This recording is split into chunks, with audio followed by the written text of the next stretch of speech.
ಹಾಗಾದ್ರೆ ಏನ್ ಮಾಡ್ತಿರ್ತಾರೆ ನಮ್ಮ ಜೈಲಾಧಿಕಾರಿಗಳು ಅಂತ? ಅಲ್ಲಿ ಸಾವಿರಾರು ಸಿಸಿಟಿವಿ ಇರಲ್ವಾ ಸರ್? ಅದನ್ನ ವಾಚ್ ಮಾಡಕ್ಕಂತ ಇರಲ್ವಾ? ಎಲ್ಲ ಅಡ್ಜಸ್ಟ್ಮೆಂಟ್ ಮಾಡ್ತಾರೆ ಮೇಡಮ್. ಅದಕ್ಕೆ ಸಿಸಿಟಿವಿ ಮನುಷ್ಯ ಹಾಕಿತ್ತಾನೆ ಸಿಸಿಟಿವಿ. ಅಲ್ಲ ನಿಜವಾಗ್ಲೂ ಇದು. ಹಾ ಸರ್ ಹೇಳಿ. ಎಲ್ಲ ಮ್ಯಾನೇಜ್ ಮಾಡ್ತಾರೆ, ಯಾವುದು ಗೊತ್ತಲ್ಲಾರ್ದಾಗೆ ಮ್ಯಾನೇಜ್ ಮಾಡ್ತಾರೆ ಸರ್. ನೀವು ಯಾರು VIP ಕೇಳಿ, ಇಲ್ಲಿ ಇವರೊಬ್ಬರೇ ಅಲ್ಲ, ಯಾವ VIP ಜೈಲಿನಲ್ಲಿ ಕಷ್ಟಪಟ್ಟಿದ್ದಾರೆ, ಎಲ್ಲರಿಗೂ ಎಲ್ಲಾ ರೀತಿ ಅನುಕೂಲ ಮಾಡ್ಕೊ. ಇವನ್ ಜಯಲಲಿತಾ ಹಿಡ್ಕೊಂಡು ಅವರು ಫ್ರೆಂಡ್ ಇದ್ರಲ್ಲ, ಯಾರು ಅವರು ಅಮ್ಮ ಸರ್, ಜಯಲಲಿತನ ಫ್ರೆಂಡ್ ಇದ್ರಲ್ಲ, ಯಾರು ಅವರು ಅಮ್ಮ, ಅವರು ಓಪನ್ ಆಗಿ ಶಶಿಕಲಾ ಓಪನ್ ಆಗಿನೇ ಅವರು ಅಲ್ಲಿ DIG ಅಲಿಗೇಷನ್ ಮಾಡಿದ್ರು ಅವ್ರ ಸಾಹೇಬ್ರ ಮೇಲೆ. ಸುಮಾರು 2 ಕೋಟಿ ತಗೊಂಡಿದ್ದಾರೆ, ಅವ್ರಿಗೆಲ್ಲಾ ರೀತಿ ವ್ಯವಸ್ಥೆ ಮಾಡಿದ್ದಾರೆ, ಎಲ್ಲ VIP ಟ್ರೀಟ್ಮೆಂಟ್ ಕೊಡ್ತಾರೆ ಅಂತ ಸ್ವತಃ ಅವರು DIGನೇ ಅಲಿಗೇಷನ್ ಮಾಡಿದ್ರು. ಅದ್ರ ಬಗ್ಗೆ ಒಂದು ಕಮಿಟಿ ಆಯ್ತು, ಎನ್ಕ್ವೈರಿ ಆಯ್ತು, ಎಲ್ಲ ಆಯ್ತು. ಏನಾಯ್ತು? ಏನೂ ಇಲ್ಲ. ತಾವು ಮಾಡಿರೋ ಪಾಪ ಕರ್ಮಗಳು, ತಾವು ಮಾಡಿರೋ ಕೆಲಸ, ತಾವು ಮಾಡಿರೋ ಕೊಲೆಗೆ ಪಶ್ಚಾತ್ತಾಪ ಆಗ್ಲಿ ಅಂತ ಹೇಳಿ ಜೈಲಿಗೆ ಕಳ್ಸಿದ್ರೆ ಅಲ್ಲೂ ರಾಜ್ಯಾತೀತ ಸಿಗ್ತಿದೆ ಅಂತಂದ್ರೆ ಮತ್ತೊಂದಿಷ್ಟು ಪ್ರವೋಕ್ ಆಗಲ್ವಾ ಬಸವರಾಜ್ ಸರ್ ಇವರೆಲ್ಲ? ಇಲ್ಲ, ಉದ್ದೇಶನೇ ಬೇರೆ ಇದೆ. ಬಟ್ ಅದು ಉದ್ದೇಶ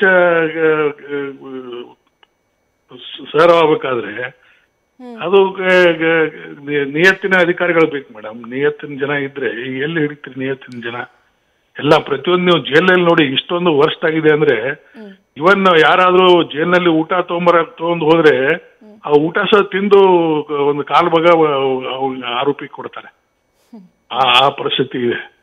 ದುಡ್ಡಲ್ಲ. ನಾವು ಜೈಲಿನಲ್ಲಿ DCP ಇದ್ದಾಗ ಜೈಲ್ ರೈಡ್ ಮಾಡಿದ್ರೆ ಏನೆಲ್ಲ ಸಾಮಾನುಗಳು ಸಿಕ್ಕು. ಇವನ್ ರಿವಾಲ್ವರ್ ಸಹ ಸಿಕ್ಕು.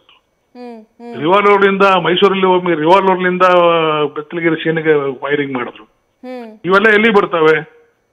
ಎಲ್ಲ ವೀಕ್ನೆಸ್, ಎಲ್ಲ ಲೂಪ್ ಹೋಲ್ಸ್, ಎಲ್ಲ ದುಡ್ಡು ಆಟ ಆಡ್ತದೆ, ದುಡ್ಡು ಆಟ ಮಾಡಿಸ್ತದೆ ಎಲ್ಲ. ಸರಿ, ಈ ಮಾತನ್ನ ಯಾರೋ ಬೇರೆಯವ್ರು ಹೇಳಿದ್ದಿದ್ರೆ ಬಹುಶಃ ನಂಬದೊಂದ್ ಸ್ವಲ್ಪ ಕಷ್ಟ ಆಗ್ತಿತ್ತು. ಓಕೆ, ಏನೋ ಹೇಳ್ತಿದ್ದಾರೆ ಅನ್ಕೊಳ್ಬಹುದಿತ್ತು. ಒಬ್ಬ ನಿವೃತ್ತ ಪೊಲೀಸ್ ಅಧಿಕಾರಿ ಈ ಮಾತನ್ನಾಡ್ತಿದ್ದಾರೆ ಅಂತಂದ್ರೆ ನಮ್ಮ ವ್ಯವಸ್ಥೆ ಎಲ್ಲಿಗೆ ಬಂದಿದೆ ಅನ್ನುವಂತ ಪ್ರಶ್ನೆ ಜೊತೆಗೆ ಆತಂಕ ಕೂಡ ಮೂಡುತ್ತೆ ಸರ್ ನಾಗರಿಕ ಸಮಾಜಕ್ಕೆ. ಖಂಡಿತ ಏನ್ ಮಾಡ್ಲಿಕ್ಕಾಗಲ್ಲ, ಅದಕ್ಕೆ ಏನು ಮಾಡ್ಲಿಕ್ಕಾಗಲ್ಲ ಮೇಡಮ್. ಹಾ ಸರ್, ಬಟ್ ಸರ್ ಏನು ಮಾಡ್ಲಿಕ್ಕಾಗಲ್ಲ. ಎಲ್ಲ ಇದು ಬರೀ ಜೈಲ್ ಅಷ್ಟೇ ಅಲ್ಲ, ಎಲ್ಲಾ ವ್ಯವಸ್ಥೆನೂ ಹಾಗೆ ಇದೆ.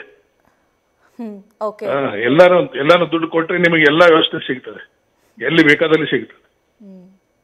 ಹೊರಗಡೆ ಪ್ರಪಂಚದಲ್ಲಿ ದುಡ್ಡು ಕೊಟ್ರೆ ಬೇಕಾದ್ ಸಿಗುತ್ತೆ ಅನ್ನೋದು ಗೊತ್ತಿತ್ತು ಸರ್. ಆದ್ರೆ ಪರಪ್ಪನ ಅಗ್ರಹಾರದಲ್ಲೂ ಆಗುತ್ತೆ ಅನ್ನೋದು ಅವಾಗ ಕೇಳಿದ್ವಿ. ಆದ್ರೆ ಇಷ್ಟೊಂದು ಲಕ್ಸುರಿ ಲೈಫ್ ಲೀಡ್ ಮಾಡ್ತಾ ಇದ್ರು, ಮನೆ ಊಟ ಬೇಕು ಅಂತ ಕೋರ್ಟ್ಗೆಲ್ಲ ಹೋಗಿ ಬಂದ್ರಲ್ಲ. ಮಾಡ್ತಾರೆ, ಅದನ್ನು ವ್ಯವಸ್ಥೆ ಮಾಡ್ತಾರೆ. ಅದು ನಿಮಗೊಂದು ಹೇಳಿಕ್ಕೆ ಇಷ್ಟಪಡ್ತೇನೆ. ಒಬ್ಬರಲ್ಲಿ ಜೈಲ್ ಸೂಪರ್ಡೆಂಟ್ ಇದ್ರು, ಜೈಲ್ ಸೂಪರ್ಡೆಂಟ್ ಅಂತ ಅವ್ರ ಹೆಸರು ಹೇಳೋದಿಲ್ಲ. ಅವರು ಒಂದು ಕೇಸ್ನಲ್ಲಿ ಇನ್ವಾಲ್ವ್ಮೆಂಟ್ ಆದ್ರು. ಇನ್ವಾಲ್ವ್ಮೆಂಟ್ ಆಗಿ ಅವರು ವಾಪಸ್ ಜೈಲಿಗೆ ಹೋದ್ರು. ಅವ್ರು ಕನ್ವಿಕ್ಷನ್ ಆಯ್ತು, ಅವ್ರಿಗೆ ಜೈಲ್ ಶಿಕ್ಷೆ ಆಯ್ತು. ಅವ್ರ ಹೆಂಡತಿ ಮಕ್ಕಳು ಅವ್ರ ಜೈಲ್ ಸೂಪರ್ಡೆಂಟ್ಗೆ ಊಟ ಕೊಡ್ಬೇಕಾದ್ರೆ, ಏನಾದ್ರೂ ಅವಶ್ಯಕತೆ ಇದ್ದಿದ್ದು ಥಿಂಗ್ಸ್ ಕೊಡ್ಬೇಕಾದ್ರೆ ಅವ್ರು ಸಹ ದುಡ್ಡು ಕೊಡ್ಬೇಕಾಗ್ತಿತ್ತಂತೆ. ಅವ್ರ ಸೂಪರ್ಡೆಂಟ್ಗೆ ಅವ್ರ ಹೆಂಡತಿ ಮಕ್ಕಳು ಹೋದ್ರೆ ಅವರೇ ದುಡ್ಡು ಕೊಟ್ಟು ಅವ್ರಿಗೆ ಅಲ್ಲಿ ಸಾಮಾನುಗಳು ಕೊಡ್ಬೇಕು. ಜೈಲೊಳಗೆ ಇದ್ದಂತಹ ಸೂಪರ್ಡೆಂಟ್ ಸಪೋರ್ಟ್ ಮಾಡ್ದಾರಲ್ವಾ ಅವ್ರ ಕಾಲದಲ್ಲಿ ಅಂತ. ಸಪೋರ್ಟ್ ಮಾಡಿದ್ರು ಬಿಟ್ರು ಆ ಮಾತು ಬೇರೆ. ಬಟ್ ನೋಡಿ ಪರಿಸ್ಥಿತಿ ಹೆಂಗಿದೆ ಅಂತ. ಒಂದ್ ಕಾಲಕ್ಕೆ ಅವ್ರು ಸಾಯ್ಬಿದ್ದವನೇ, ಅವನೇ ದುಡ್ಡು ಕೊಟ್ಟು ಮತ್ತೆ ಥಿಂಗ್ಸ್ ಇಸ್ಕೋಬೇಕು. ಸರ್, ನನ್ನ ಕೊನೆ ಪ್ರಶ್ನೆ, ನಂಬಿಕೆ ಸತ್ತೋಗುತ್ತಲ್ವಾ ಸರ್ ಈ ನಮ್ಮ ವ್ಯವಸ್ಥೆ ಮೇಲೆ, ಈ ಜೈಲಿನ ಮೇಲೆ? ಪ್ರಾಣ ಕಳ್ಕೊಂಡಿದ್ದಾರೆ, ಜೀವ ಕಳ್ಕೊಂಡಿದ್ದಾರೆ ಸುಮಾರು ಜನ. ನಾನು ದರ್ಶನ್ ಅಷ್ಟೇ ಹೇಳ್ತಿಲ್ಲ. ಈ ಸುಮಾರು ಕೈದಿಗಳು ಕೂಡ ಇರ್ತಾರೆ, ಬೇರೆ ಬೇರೆ ಕ್ರೈಮ್ ಮಾಡಿ ಬಂದಿರ್ತಾರೆ, ಅವ್ರಿಗೇನೋ ಶಿಕ್ಷೆ ಆಗುತ್ತೆ ಅಂತ ಹೇಳಿ ಪಾಪ ಮನೆಯವ್ರು ಅನ್ಕೊಂಡಿರ್ತಾರೆ. ಇಲ್ಲಿ ನೋಡಿದ್ರೆ ಆಗೋದೇ ಬೇರೆ ಅಲ್ಲ ಸರ್, ದುಡ್ಡಿದ್ರೆ. ಈ ನಂಬಿಕೆ ಕಳ್ಕೊಂಡಿದ್ದಾರೆ ಅಂದ್ರೆ ಎಲ್ಲಾ ಅಧಿಕಾರಿಗಳು ಅದೇ ತರ ಇರುವುದಿಲ್ಲ. ನಿಯತ್ತಿನ ಅಧಿಕಾರಿಗಳು ಕೆಲವೊಬ್ರು ಇರ್ತಾರೆ, ಬಟ್ ಅವ್ರದ್ದೇನು ನಡೆಯುದಿಲ್ಲ.